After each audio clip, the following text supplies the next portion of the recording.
G'day everyone, welcome back to another episode of the Good, Bad and Ugly. You're here for the Round 9 AFL review of the 2023 AFL season. Round full of plenty of good and bads. If you're going to enjoy today's video, make sure to leave a like and subscribe. That'd be much appreciated.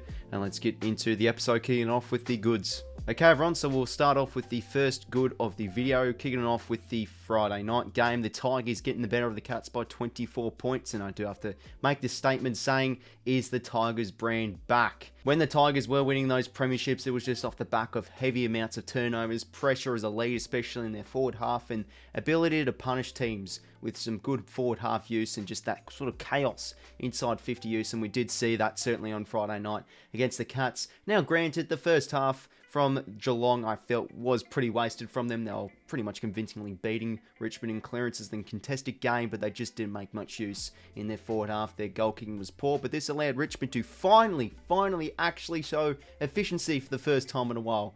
When scoring, they were very good in front of goal. They were making the most of their chances. 𝐓𝐡𝐞 and Dusty Martin with fantastic games down forward. A few of their role plays get on the end of the few goals. It wasn't necessarily just Samson Ryan and Jack Riewoldt. A lot of their pressure plays getting on the scoreboard. And with the old sort of DNA to winning coming to fruition, they don't necessarily have to win the inside 50 count by a whole heap. They lost it by 1. They don't have to win the contested game or clearance game. They lost the clearances by 15. They lost the contested game by around 20 odd. It's just about that pressure.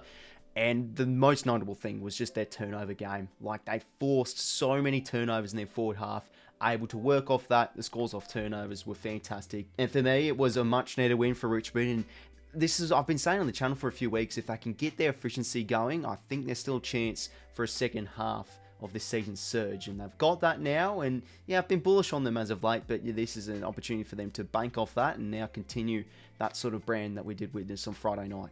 Moving on to the next good in this video today, we'll go with the Fremantle Dockers. Probably their best win of the season up against the Sydney Swans, getting it done by 17 points. But honestly, the scoreboard flattered the Swans. It should have been by a lot more because the Swans got a few junk time goals. Their structure across every aspect of the ground was brilliant. Their tools pretty much got to work in the back half and the forward half. Alex Pearce, probably one of his best games as of late. He was fantastic on Buddy, restricting him to 0 goals and 5 touches. Cox was very good in the air, and their forwards, of course, Luke Jackson, at the moment is in terrific form off the back of another 3-goal performance. Josh Tracy was really able to get into work on the air, took a few contested marks, kicked 2 goals himself, and 𝐼𝐻𝐼𝐻, he could have had 5. He had a lot of set shots missed. He still got on the end of 2, and a few of their pressure players were really good down forward. 𝐓𝐡𝐞, very underrated player, 4 goals. 𝐓𝐶𝐼𝐻𝐼𝐻 with 1. Of course, Shaun Dux as well dominated 𝐓𝐶𝐼𝐻𝐼, won so many clearances of his own, was brilliant in the air, and was able to get the ball forward a handful of times. But just what also made Fremantle win that game, not necessarily their tools, but just I thought their ground ball gets and their pressure, and especially their contested game in the centre clearances as well, was fantastic. Strong was brilliant in there. We talked about Shaun Dux. He was great with managing a lot of clearances too. This is the thing with Fremantle, when their structure is on point, when the defence is looking good, because they usually are quite a good defensive side, they can really generate scores off that. And their tools, finally, Freo, of course, their fans have been crying out for an efficient forward line. I thought their entries on Saturday were fantastic. A lot of marks inside 50 again. Yes, there's no Rampy, no McCartans for the Swans, so a bit of inexperience back there with Francis and Gould, etc. But they made the most of it. It still is against the Swans, a respectable team. Probably not at the moment, but yeah, just everywhere around the ground. Very good in the air, really good in the midfield too, and especially the centre clearance game. And great output from their tools. I thought it was a pretty dominant display, to be brutally honest, on Saturday afternoon, and really should have won by more. And moving on to the final good. For the first time in this series, I'm actually going to package 2 teams together if I haven't already, because these 2 teams was an entertaining Sunday football to watch as a neutral supporter. Collingwood and Adelaide are the 2 most exciting teams to watch at the moment so far in 2023. Their ball movement, their dare, how quick they can play the game is just brilliant. We'll kick it off with Adelaide first. Ball movement, fantastic. So exciting to watch. Just a number of their midfielders at the moment. Jordan Dawson, Rory Laird, just such accountable players, and they're able to work both ways. You know, Josh Rachele off the back of another great game, pushing up, marking, going forward, and of course their forward line is just full of stars. Izak Rankine in brilliant form. Taylor Walker with the one-handed marks, still bossing it as a 33-year-old. Luke Pedlar is seriously becoming a diamond in the rough. He got, I think, a few centre bounces in that game, so he's starting to now transition into a bit of an inside midfielder that can show threat down forward. Fogarty with another 2-goal game. You know, Thilthorpe and Salego. Brody Smith across halfback was brilliant too. I was pretty bullish on them heading into this game on my tips video, up against the number one defence in the competition, just how they're able to split apart the Saints. Yes, they were quite poor, but they're just such a deadly team going inside 50.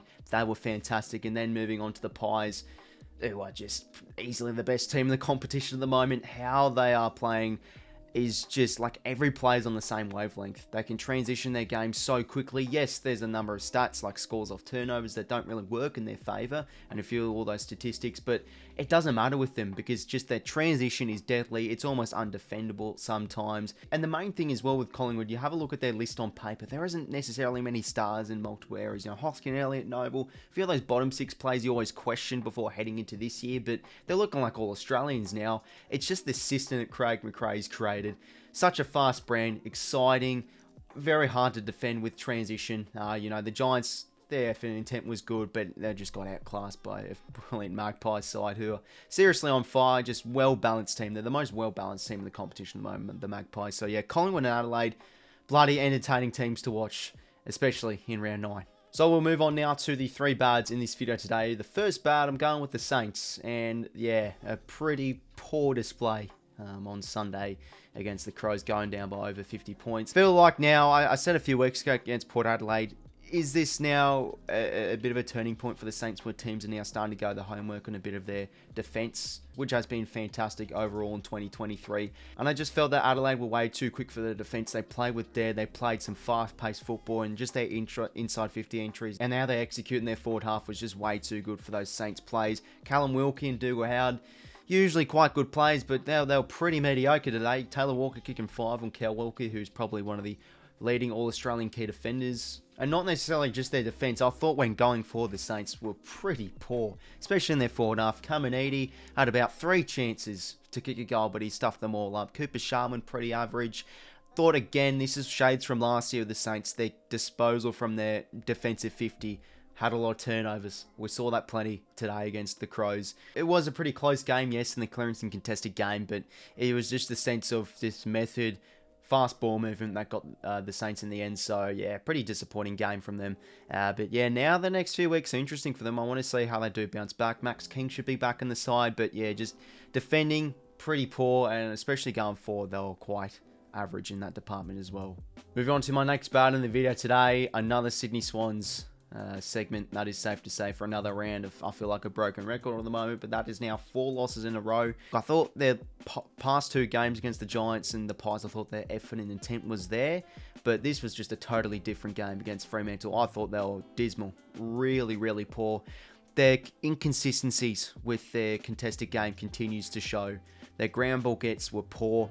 Just so many times when there's a ball to be won, the Swans, they just lack numbers around the coalface to get it out. They struggled to get out a clean exit hand pass. I felt that the Dockers were really able to swamp them around the ball. They couldn't get that exit hand pass out. Their ball movement was really mediocre as well, sort of playing to Freo's terms. They were able to really set up the play behind the ball, and their pressure around the footy was great from the Dockers. So it was one of those games where not necessarily Sydney played bad, but the Dockers were just too good for them in that way.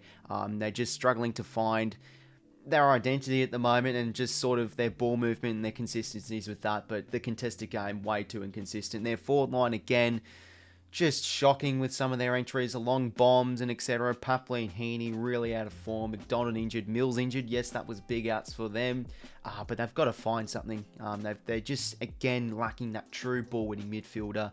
Their defence conceding over 100 points against a low-scoring team on average of Fremantle is quite concerning. Yes, they need McCartans and Rampy back in there, but you know, teams have got to work well. They've got to improvise with all these injuries. That's not what the Swans are doing well at all. You look at their VFL team too, really lack of depth there.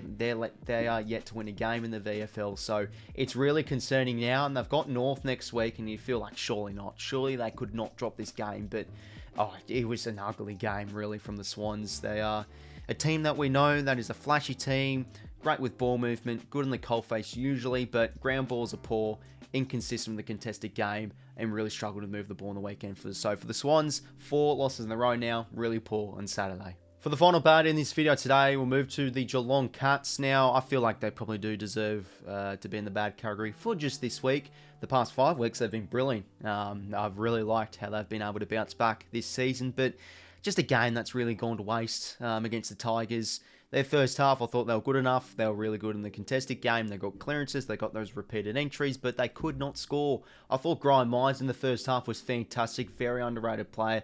Had a lot of score involvements. I think he had like 9 or 10 in the end. But it's just like when... Look, the thing is for me, the Cats, their most important player, probably so far this year, you could say Jeremy Cameron, but I think Patrick Dangerfield is just playing sensational footy. His ability to be that spark in the midfield, get the clearances, the burst from the stoppage and get it forward to, yes, Cameron and then Hawkins. Him being out is such a huge loss for them. And this is why I probably should have tipped the Tigers in the end, which I didn't. This is probably why they won the game, because you had Bruin. I thought he was probably their best midfielder. No Guthrie as well to add on top of that too. You know, Tom Atkins in there as well. Blitzar's playing a little bit on the ball. That's just their concern. When Dangerfield is out, when Cameron and Hawkins aren't playing their best footy, who is there one to cause the spark? And then you also have plays in there who just really don't look up to it. Brandon Parfitt, for me, I still don't know how he's on Geelong's list. He has had so many chances. He's had some good patches throughout his career, but he was really awful. Had a lot of turnovers, could not really get the ball forward when he had ball in hand, which is very un-Geelong-like, because usually every single player does play their part. A lot of chances going to waste. In the end, I thought at half-time they were shocking in front of goal. I think it was something like 4 goals, 10. Really inconsistent. I thought they had a lot of, again, they've had this with a few of their losses this year. Pretty poor with their ball use in their back half. And I guess you could say again, they have, I think, 9 or 8 losses from their grand final side that's currently out of the side, so that doesn't help. But a game that has really gone to waste. I thought they were able to probably sort of play a scrappy sort of performance to get a win, but when Hawkins and Cameron aren't playing their greatest footy, I feel like the Cats do struggle. And Dangerfield, a big loss for them, and a loss really gone to waste on Friday night for the Cats. Moving on to the next category, the 3 uglies. The first ugly I got is the Friday night game of the Eagles and the Suns. West Coast, just the same old terrible performance, really. Honestly, I don't really have to say much. We all know how bad West Coast have been this season, but their first few games, like 6 or 7 games, were really good. I felt like, yes, they were still losing, but they played well in patches. But where has that gone now? The last 2 weeks, last 3 weeks, they haven't shown that at all. You know, they've been struggling to sort of win a quarter as of late now. A team that looks just way out of their depth at the moment. More injury carnage as well added to the team. Jack Darling now, I think, breaking his forearm, so he's going to be out on the sidelines for an extended amount of time. But for me, when you just really try and watch the Eagles, it's just the ball use. It's honestly pathetic. Battered in the contest as well. Yes, you have, you know, some unsung heroes in there like Gimby getting 15 or 16 odd tackles, but just the personnel they have at the moment is really shocking. Minus 32 inside 50s as well. I thought Gold Coast were able to move the ball way too easily. They didn't necessarily chip it around the back. The Suns, they just wanted to bomb it forward. They wanted to take the game on, and the Eagles weren't able to keep up with that. And yeah, just their disposal use, just terrible as well. Really ugly game from West Coast, and yeah, this is sort of how they've been playing the past few weeks, which is a shame because I thought they had some gallant sort of displays and patches of footy before this time. And we'll move on to the next ugly. You could pretty much just have a carbon copy, the exact same thing with North Melbourne. Thought they were pretty insipid on Saturday afternoon against Port Adelaide. I don't know what's going on with North as of late. The first thing you can obviously pick up from that game was the amount of injuries they did have. I think 𝐓𝐴𝐻𝐿 went out, 𝐿DU went out with a hamstring injury, Darcy Tucker went off late. Aiden Cole's probably going to be suspended for striking on Ollie Lord as well. Personal issues there, but just their method and their brand at the moment, especially when defending. This is what I've been saying on the channel the past few weeks as well with North. Their back half is honestly diabolical at the moment. They are like an open gate. They really struggle to play one-on-one. They really struggle to show any pressure or just intent on hunting the football. And the honeymoon period from those first 2 weeks is certainly gone now. They are looking back to sort of just their old sort of shades of 2021 and 2022. Poor footy. A lot of just terrible turnovers, especially in their back half. a lack of really willing to apply pressure and tackle the ball carrier. There's just none of that in the moment. It's really hard to pick out any star plays in there. I mean, 𝐓𝐡𝐞 was just junking it up. Goldstein, 56 headouts, I guess you could say, but there's just no spark in there in the moment. Obviously, 𝐦𝐞 𝐎𝐥𝐝, it's just the usual stuff. Yeah, 𝐦𝐞 can kick 3 or 4 goals, but you can't really pick on many individuals. It's just the whole team itself. A lot of problem with a lot of players. And as I say again, if this wasn't 𝐓𝐡𝐞 coaching, whoever would be in charge would definitely be at the door as of late. I feel like they've as of late been maybe even been playing worse than West Coast. So it's really back to the old North Melbourne and West Coast being the bottom 2 teams as of late. Hawthorn have really picked it up, but North, insipid display on Saturday. Yeah, just no hunger for it. And I thought they would be with Horne-Francis. You know, a bit of anger, a bit of fight in that, but no, they just let Horne-Francis off the chain in that game. And for the final ugly in this video today, the Carlton Football Club, how you can kick 1 goal for at halftime with Charlie Curnow and Harry Mackay still remains a mystery for me, and this simply deserves to be in the ugly category. Again, there's just something seriously wrong with Carlton at the moment. Michael Voss seems sort of out of his depth where, you know, just a lot of their inside 50 usage is just poor. That's really, it's sort of just 1 week and then the other, there's always something wrong with him. 1 week, it's way too slow ball movement. 1 week, it's poor turnovers in the back half. For just the other week, now this week, it's having, I think, like 14 or 15 more inside 50s in the end or at half time, and only kicking 1 goal for. Method really poor in their forward half, and yes, they did come back and hit the front. I thought that was a really resilient display, kicking 6 in a row, but these are just sort of Bulldogs problems. I swear they have this every week with the Bulldogs. They always give up a lot of surge of goals and etc. Thought the Blues did well there, and they, from that purple patch they had, you could see with the momentum behind them, they were able to play with a lot more intent in there and some good use inside 50. But then when the Doggies responded, their heads did drop in the end. Charlie Curnow is an absolute superstar, and he was almost able to really carry the whole footy club over the line for that win, kicking 2 goals and showing a bit more accuracy in that second half whilst the Blues did lift. But for me, I think it's time for Curnow to start pushing up the ground. I feel like he's got similar abilities to Jeremy Cameron. He should be a player that's pushing up the ground because he's so athletic. You know, he's really good in being able to work with ball in hand in open play. He can peel off with off a mark and launch it forward. He's a really good field kick as well. And then, yeah, Harry Mackay is just playing some genuinely awful football. Kicking 0 goals too. We all know about the goal kicking in that first half was diabolical. Jacob Weitering as of late. Look, we all know him as just a very strong one-on-one play, but geez, I don't know, he's been sort of out of form as well. And yeah, just again, a lot of turnovers around the ground. Another one to add, Ollie Hollands, I thought he had a really good third term. Gets subbed out for Ed Curnow, who has literally 1 effective disposal, I think it was.